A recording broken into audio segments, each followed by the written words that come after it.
दोस्तों नमस्ते प्रणाम।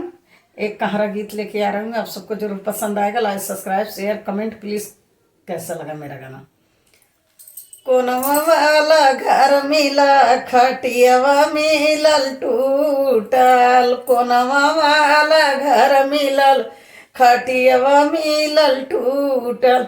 सोने की थारी मजे मना परोसे, सोने की थारी जे मना परोसे।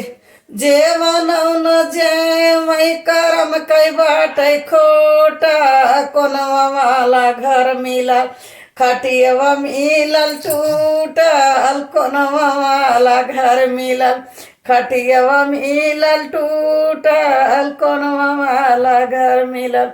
झरे गेड़ुआवा गंगा जल पानी, झरे गेड़ुआवा गंगा जल पानी। गेड़ुआ न घूटै करम कै बाटै खोटा, कोनवा वाला घर मिला खटियावा बाटै टूटल, कोनवा वाला घर मिला खटियावा मिलल टूटल, कोनवा वाला घर मिलल। लाची लौंगा कबीरा जोरायो, लाची लौंगा कबीरा जोरायो।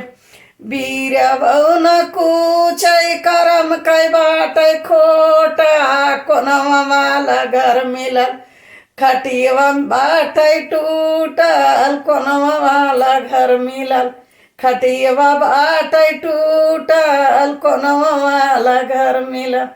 फूला हजारी कसे जा लगायो, फूला हजारी कसे जा लगायो। सेजियौ न सोवै करम कै बाटै खोटा, कोनवा वाला घर मिलल खटियावा बाटै टूटल, कोनवा वाला घर मिलल खटियावा बाटै टूटल, कोनवा वाला घर मिलल। सेजियौ न सोवै करम कै बाटै खोटा, कोनवा वाला घर मिलल खटियावा बाटै टूटल, कोनवा वाला घर मिलल।